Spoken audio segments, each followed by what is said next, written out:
وہ امی کی اتنی عزت کرتے تھے، ان کا اتنا خیال رکھتے تھے، پھر بھی امی ان سے راضی نہیں ہوتی تھی۔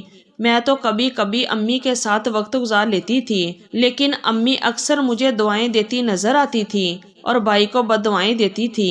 یہی وجہ تھی کہ مجھے اچھا نہ لگتا تھا اور اکثر میں کسی سوچوں میں گم رہتی تھی۔ اگلے روز صبح ایک بار پھر سے بھائی جب دربار کی طرف روانہ ہو گئے تو میں گھر کے معمول کے کام نپٹا کر امی کے کمرے کی طرف آ گئی۔ امی آج سو رہی تھی۔ میں نے امی کو اٹھانا مناسب نہ سمجھا اور واپس اپنے کاموں میں لگ گئی۔ جب دوپہر کا وقت ہوا تو میں ایک بار پھر سے امی کے کمرے کی طرف جانے لگی۔ اب امی اٹھ گئی ہوں گی، لیکن امی ابھی بھی سو رہی تھی۔ مجھے لگا شاید رات ساری جاگتی رہی ہوں گی۔ اکثر رات کو جاگتی ہیں تو پھر صبح سارا دن سوتی رہتی ہیں۔ ان کی طبیعت بھی تو ٹھیک نہیں رہتی تھی، اسی وجہ سے بس سو گئی ہوں گی۔ میں نے امی کو نہ جگایا اور خاموشی سے واپس چلی آئی۔ کافی دیر گزر جانے کے بعد پھر سے مجھے امی کا خیال آیا اور میں ان کے کمرے کی طرف بڑھی۔ وہ ابھی بھی سو رہی تھی۔ اب کی بار میں نے آگے کی طرف ہو کر دیکھا، امی اتنی دیر تک تو نہیں سوتی تھی۔ ایک بار پھر سے شام ہونے لگی اور امی ابھی تک سو رہی تھی۔ میں نے خود کلام کرتے ہوئے آگے بڑھ کر دیکھا تو امی سو رہی تھی۔ میں نے انہیں ہلایا، انہیں آوازیں دی، لیکن امی نے کوئی جواب نہ دیا۔ میں نے امی کو ہلایا تو ان کا ہاتھ چھوٹ کر نیچے چلا گیا۔ یہ دیکھتے ہوئے میرے پیروں تلے سے زمین نکل گئی کہ یہ کیا ہو گیا تھا۔ امی کی طبیعت خراب تھی۔ سارا دن امی اسی طرح پڑی رہی اور میں نے سمجھا کہ وہ سو رہی ہیں۔ میری آنکھوں میں آنسو نکل آئے۔ میں نے ان کے ہاتھ کو ہاتھ لگایا تو ہاتھ ٹھنڈا پڑ رہا تھا۔ میں جلدی سے باہر کی طرف بھاگی۔ بھائی ابھی تک نہیں آئے تھے۔ باہر جانے کی اجازت ہمیں نہیں تھی کیونکہ ہم حویلی میں رہنے والی خواتین تھی۔ باہر جانے کی اجازت نہیں تھی تو بھیا کا نمبر بند تھا۔ میری سمجھ میں کچھ نہیں آ رہا تھا۔ کافی دیر سوچنے کے بعد مجھے یاد آیا کہ ہمارے ایک فیملی ڈاکٹر بھی ہیں جو آ کر ہمارا چیک اپ کرتے رہتے ہیں۔ وہ ہمارے دور کے کزن بھی لگتے تھے۔ میں نے دیکھا موبائل میں ان کا نمبر موجود تھا۔ میں نے جلدی سے نمبر ڈائل کیا اور ان سے کہا کہ امی کی طبیعت بہت خراب ہے، آپ جلدی سے آ جائیں۔ وہ کسی اور مریض کو دیکھنے گئے ہوئے تھے۔ کہنے لگے مجھے 15 منٹ لگیں گے، میں بس ابھی آتا ہوں۔ کچھ دیر گزری تھی۔ میں امی کے ہاتھ پاؤں ہلا رہی تھی، لیکن مجھے کچھ سمجھ نہیں آ رہا تھا کہ یہ کیا ہو گیا ہے۔ امی کا جسم بہت زیادہ ٹھنڈا پڑ گیا تھا۔ ایسی حالت تو ان کی کبھی نہیں ہوئی تھی۔ میری آنکھوں سے آنسو بھی بہہ رہے تھے۔ کچھ دیر بعد ڈاکٹر ہمارے گھر کی دہلیز پر موجود تھے۔ ملازم انہیں امی کے کمرے کی طرف لے کر آ گئے۔ میں امی کے سرہانے بیٹھی تھی۔ میں نے کہا کہ ڈاکٹر صاحب اب جلدی سے بتائیے کہ آخر امی کو کیا ہوا ہے۔ انہیں دیکھیے، چیک اپ کیجیے، یہ آنکھیں کیوں نہیں کھول رہی۔ جو ہی انہوں نے امی کا چیک اپ کیا تو ان کے چہرے کی رنگت اڑ گئی۔ کافی دیر وہ یوں ہی خاموش بیٹھے رہے۔ میں نے کہا کہ بھائی آخر ہوا کیا ہے، کچھ بتاتے کیوں نہیں ہیں؟ تو وہ کہنے لگے کہ مجھے معاف کرنا زہرا، تمہاری امی اب اس دنیا میں نہیں رہی۔ تقریباً 2.5 گھنٹے سے خالہ جان اس دنیا میں نہیں رہی۔ 2 گھنٹے پہلے ہی انتقال ہو چکا ہے۔ ان کی یہ بات سن کر تو میرے پیروں تلے سے زمین ہی نکل گئی۔ میں پھوٹ پھوٹ کر رونے لگی۔ آخر ایسا کیسے ہو سکتا تھا؟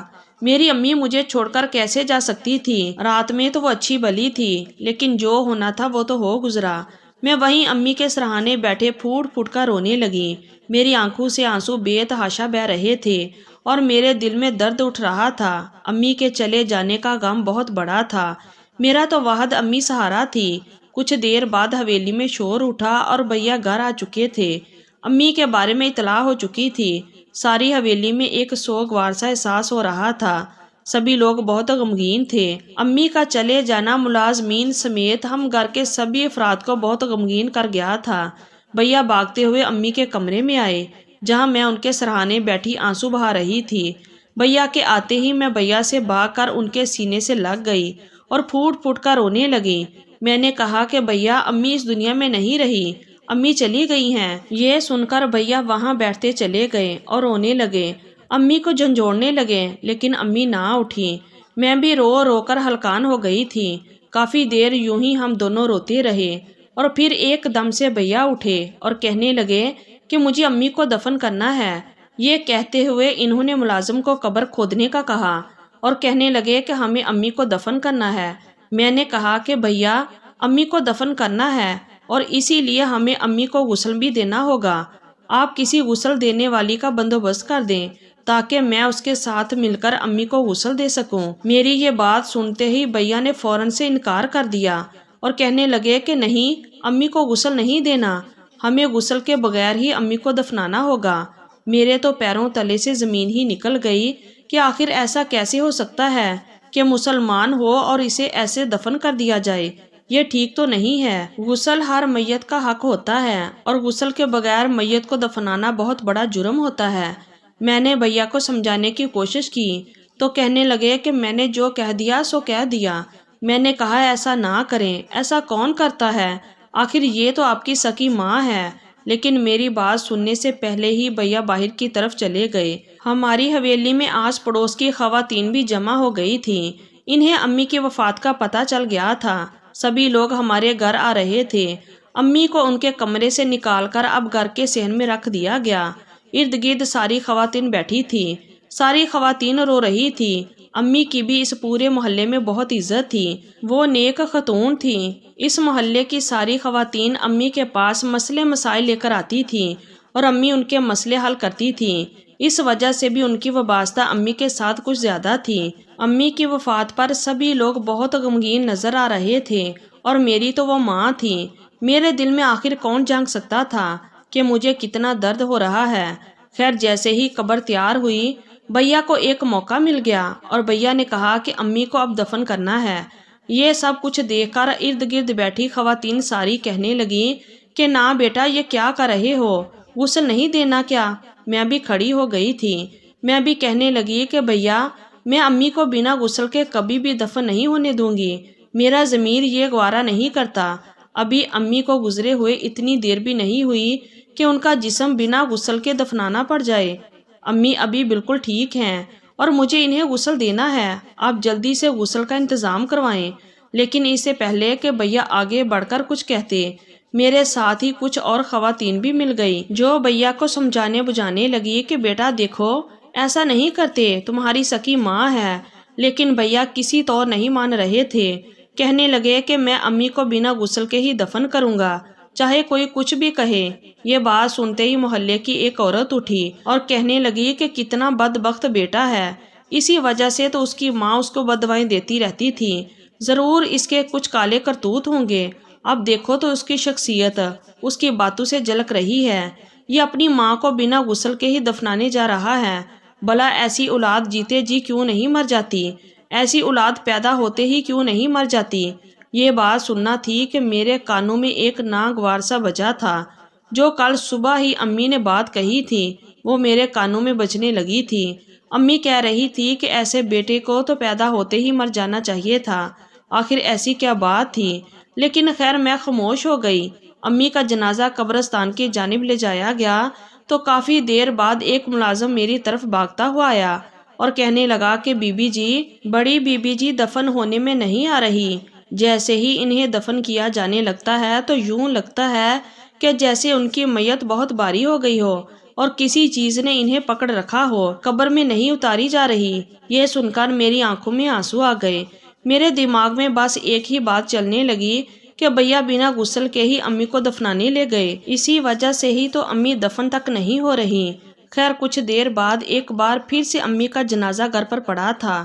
کچھ لوگوں نے بھیا کو سمجھایا تھا کہ بنا غسل کے مسلمان میت کو نہیں دفنایا جاتا، اسی وجہ سے میت نہیں دفنائی جا رہی، اور بھیا امی کی میت کو واپس لے آئے اور غسل کا انتظام بھی کروا دیا گیا۔ میں اور پڑوس کی ایک عورت مل کر امی کو غسل دینے لگی تھی کہ تبھی میں نے دیکھا، جو ہی میں نے امی کی قمیض اوپر کی، امی کی پشت پر کچھ چیزوں کے نشان تھے، یوں لگ رہا تھا جیسے کسی نے امی پر چھڑیوں کی برسات کی ہو۔ یہ سب کچھ دیکھ کر میری آنکھوں میں آنسو آ گئے اور جو میں امی کو غسل دینے لگی، مجھے انکشاف ہونے لگا کہ جیسے امی پر بہت ظلم کیا جا رہا ہو، اور یہ نشانات کچھ دن پہلے کے تھے۔ مطلب کہ سارا دن تو میں امی کا خیال رکھتی تھی اور رات کے وقت صرف بھیا ہی ان کے پاس جاتے تھے۔ اس کا مطلب یہ تھا کہ بھیا امی کو مارتے تھے۔ اب میری سمجھ میں ایک بات آنے لگی، امی کیوں بھیا کو بددعا دیتی تھی؟ لیکن ایک بات میرے دماغ میں ہلچل مچائے ہوئے تھی، اور وہ یہ تھی کہ آخر بھیا امی کو کیوں مارتے تھے۔ میں باہر آئی، بھیا مردوں کے درمیان بیٹھے تھے۔ میں نے ایک ملازم کے ہاتھ پیغام بھجوایا کہ مجھے آ کر بھیا ایک سائڈ پر ملے۔ بھیا اس مخصوص سائڈ پر آئے اور میں نے بھیا سے کہا کہ بھیا یہ کیا مسئلہ ہے، یہ کیا معاملہ ہے؟ امی کی پیٹھ پر لاٹھیوں کے نشان تھے۔ یہ بات سن کر بھیا ایک لمحے کے لیے خاموش ہو گئے، ان کی نظریں نیچی ہو گئی اور کہنے لگے کہ ہاں یہ بات سچ ہے۔ میں نے کہا کہ امی کے پاس آپ کے علاوہ اور کوئی نہیں جاتا تھا، کیا آپ نے امی کو مارا ہے؟ بھیا نے خاموشی سے اس بات پر سر ہلایا۔ میں نے کہا کہ آخر ایسی کیا وجہ ہو گئی تھی؟ آپ تو دربار میں روزانہ کا 15 لاکھ کا لنگر خرید کرتے تھے، ان لوگوں کی اتنی مدد کرتے تھے، بے روزگاروں کو روزگار مہیا کرتے تھے، لیکن اس کے باوجود آپ امی پر ظلم کرتے تھے۔ یہ کیا بات ہوئی؟ آپ نے امی کو کیوں مارا؟ میں رونے لگی۔ رو رو کر مجھے امی کی وہ تکلیفیں یاد آتی تھی جو امی بھیا سے مار کھاتے ہوئے تڑپتی ہوں گی اور انہیں تکلیف ہوتی ہوگی۔ وہ تو پہلے سے ہی بیمار تھی۔ بھیا فوراً رونے لگے اور روتے روتے وہیں بیٹھ گئے۔ پھر مجھ سے کہنے لگے کہ زہرا مجھے معاف کر دو، میرے دل پر بہت بڑا بوجھ ہے۔ اس نے کہا میں بہت برے کام کرتا تھا، تم جانتی ہو میں دربار میں 15 لاکھ کا لنگر خرید کرتا تھا اور اس کے پیسے لے کر ان لڑکیوں کا اغوا کرواتا اور لوگوں میں بیچتا۔ یہی وجہ تھی کہ کچھ دنوں میں ہی امیر ہوتا گیا۔ کچھ عرصہ پہلے امی کو یہ بات معلوم ہو گئی تو امی نے مجھے روکنا چاہا۔ امی کے پاس کافی سارے ثبوت بھی جمع ہو گئے۔ میں نے امی سے کہا کہ آپ اس کو بھول جائیں۔ امی کہتی تھی کہ تمہاری ایک بہن ہے، کسی اور کا نہیں تو اپنی بہن کا ہی سوچ لو، لیکن میری آنکھوں پر دولت کی پٹی بندھی ہوئی تھی۔ میں غلط کام کرنے پر ایسا اترا تھا کہ میں کچھ اور دیکھ ہی نہیں سکتا تھا۔ بھیا روتے ہوئے کہہ رہے تھے اور وہ میری نظروں میں گرتے چلے جا رہے تھے۔ کہنے لگے کہ میں ہر روز شام کو جب آتا تھا تو امی کے کمرے میں جا کر کنڈی لگا لیتا اور تمہیں کہتا کہ مجھے پریشان مت کرنا، میں امی کے پاؤں دبا رہا ہوں، لیکن میں ہر روز امی کو اس بات پر اکساتا تھا کہ وہ کسی کو یہ بات نہ بتائیں، لیکن امی اس چیز پر پختہ تھی کہ وہ میرا پردہ تمہارے سامنے کھول دیں گی۔ میری جو نیک سیرت تھی تمہاری نظر میں نہیں چاہتا تھا کہ وہ کبھی ٹوٹے۔ میں تم سے بہت پیار کرتا تھا، میں نہیں چاہتا تھا کہ تم میرے بارے میں غلط سوچو۔ امی کے پاس تمام ثبوت بھی موجود تھے اور وہ چاہتی تھی کہ میں پولیس کے حوالے مجھے کر دیں گی۔ میں نے اتنی لڑکیوں کی زندگی برباد کر دی تھی، امی مجھے اس چیز سے روکتی تھی۔ اسی وجہ سے میں امی کو کہتا تھا کہ آپ خاموش ہو جائیں، لیکن امی مجھے بد دعا دیتی تھی۔ اسی وجہ سے میں روزانہ انہیں سمجھاتا، وہ نہ سمجھتی تو میں ان پر چھڑیوں کی برسات کرنے لگتا۔ اور پچھلی رات تھی جب تم نے مجھے بتایا کہ امی مجھے بد دعا دیتی رہتی ہے تو مجھے مزید غصہ آیا۔ میں ان کے کمرے میں چلا گیا اور ان کی پیٹھ پر چھڑیوں سے وار کرنے لگا۔ میں نہیں چاہتا تھا کہ میرا جو دوسرا بھیانک چہرہ ہے وہ تمہارے یا کسی اور کے سامنے آئے۔ میں اس نیک سیرت صورت کے ساتھ جینا چاہتا تھا، لیکن میں نہیں جانتا تھا کہ میں کسی بڑی گمراہی میں مبتلا ہوں۔ جب میں نے دیکھا کہ امی کی پیٹھ پر تو چھڑیوں کے نشان ہوں گے، میں انہیں بنا غسل کے ہی دفنانا چاہتا تھا، لیکن اللہ تعالیٰ کو جو منظور تھا وہی ہوا۔ انہوں نے اپنی اس نیک بندی کا پردہ رکھنا تھا اور مجھے بے پردہ کرنا تھا۔ اس وقت مجھے اس چیز کا احساس نہیں تھا کہ میں اتنا خوفناک کام کر رہا ہوں۔ آج جب امی کی میت ایک دم سے باری ہو گئی اور وہ دفن ہونے میں نہیں آ رہی تھی تو مجھے سمجھ آ گیا کہ اللہ تعالیٰ نے انصاف مکمل کر دیا ہے۔ مجھے معاف کر دو، آج کے بعد میں ایسا کوئی کام نہیں کروں گا۔ میں چاہتا ہوں کہ میری امی جو چاہتی تھی میں بالکل ویسا ہی بنوں۔ آج مجھے اللہ کی طرف سے ہدایت دی گئی ہے۔ نہ جانے میں کتنے گناہ کر چکا ہوں، میں معافی کے لائق تو نہیں، لیکن میری پیاری بہن تم مجھے معاف کر دو۔ تمہارا بھائی بہت گرا ہوا ہے، یہ حرکت کر چکا ہے کہ اب وہ اپنی آنکھوں میں بھی نہیں اٹھ سکتا۔ بھائی یہ کہہ کر پھوٹ پھوٹ کر رونے لگے۔ بھائی کا یوں رونا مجھے دیکھا نہیں جا رہا تھا۔ میں نے آگے بڑھ کر بھائی کے ہاتھوں کو پکڑ لیا اور ان کے سینے سے لگ گئی۔ میں نے بھائی کو معاف کر دیا تھا۔ ہاں ٹھیک ہے، میرے بھائی نے جو کچھ کیا تھا وہ سب کچھ بہت غلط تھا، لیکن اب یہ سچے دل سے معافی مانگ چکے تھے۔ امی اپنی زندگی میں تو بھائی کو نہ سدھار سکی تھی، بلکہ الٹا بھائی ہی ان پر ظلم کرتے رہے تھے، لیکن اب بھائی کو بھی اس بات کے بارے میں ہدایت مل چکی تھی۔ اللہ بہت کارساز ہے، وہ انسان کو ہدایت کا راستہ دکھاتے ہیں۔ بے شک انہوں نے بھائی کو بھی ہدایت کا راستہ دکھا دیا تھا۔ بھائی نے مجھ سے وعدہ کیا کہ آج کے بعد میں کسی بھی عورت کی طرف آنکھ اٹھا کر نہیں دیکھوں گا اور نہ ہی ان کا سودا کریں گے، بلکہ اب اللہ کی رضا کے لیے اور امی کے ساتھ ایصال ثواب کے لیے ہی دربار پر لنگر تقسیم کیا کریں گے اور لوگوں کی مدد کیا کریں گے۔ جو ہونا تھا ہو گیا تھا۔ میں ایک بار پھر سے اٹھی اور اس عورت کے ساتھ مل کر امی کو غسل دینے لگی۔ غسل کے بعد جب ہم نے امی کو کفن پہنایا تو ایک ٹھنڈی ہوا ہمیں چلتی ہوئی محسوس ہوئی۔ یہ خوشبودار ٹھنڈی ہوا تھی۔ مجھے یقین ہو گیا کہ امی مکمل طور پر جنتی عورت تھی۔ امی بھائی کو بد دعا ایسے ہی نہیں دیتی تھی، وہ انہیں سدھارنے کے لیے دیتی تھی، ورنہ ایسی کون سی ماں ہوتی ہے جو اپنی اولاد کو بد دعا دے۔ جب وہ بہت زیادہ دل برداشتہ ہو جاتی تھی کہ اس کو مر جانا چاہیے، اور میرے خیال سے امی بالکل ٹھیک کہتی تھی، لیکن اب بھائی بالکل بدل چکے تھے۔ امی کی تدفین کے بعد جب بھائی گھر واپس آئے تو روتے ہوئے کہنے لگے کہ امی ایک جنتی عورت تھی، تمہیں پتہ ہے امی کی قبر سے بہت پیاری خوشبو آ رہی تھی، ٹھنڈی ٹھنڈی ہوائیں چلنے لگی تھی اور خوشبودار ہوائیں چلنے لگی تھی۔ امی جاتے جاتے مجھے ہدایت کا راستہ دکھا گئی تھی۔ پہلے تو میں بالکل سنگ دل بنا امی کو بنا غسل کے ہی دفنانے جا رہا تھا، لیکن جیسے ہی میں نے امی کی میت کو اٹھا کر قبر میں رکھنے لگا تو میرے دل کو ایک دم سے کچھ ہوا تھا اور میت ایک دم سے بھاری ہو گئی تھی۔ میت کسی پاؤں نہیں اٹھ رہی تھی۔ پھر جب ہم نے بات کی کہ میت کو غسل دینے کے لیے گھر لے جایا جائے، تبھی ایک دم سے امی کی چارپائی بالکل ہلکی ہو گئی۔ اس بات نے مجھے جھنجھوڑ کر رکھ دیا تھا اور مجھے یقین ہو گیا تھا کہ اللہ پاک کی ذات بہت کامل ہے، وہ ہر چیز پر قدرت رکھتی ہے، اور میں نے ہدایت کا راستہ پا لیا تھا۔ بھائی نے جن جن لڑکیوں کی عزت خراب کی تھی انہیں ایک بار پھر سے ڈھونڈا اور ان سب سے معافی مانگی اور ان سب کو کفارے کے طور پر رقم بھی دی۔ یہ سب کچھ دیکھ کر آج میں بہت خوش ہوں۔ میرا بھائی اب غلط راستے سے ہٹ کر ہدایت کی دنیا میں قدم رکھ چکا ہے۔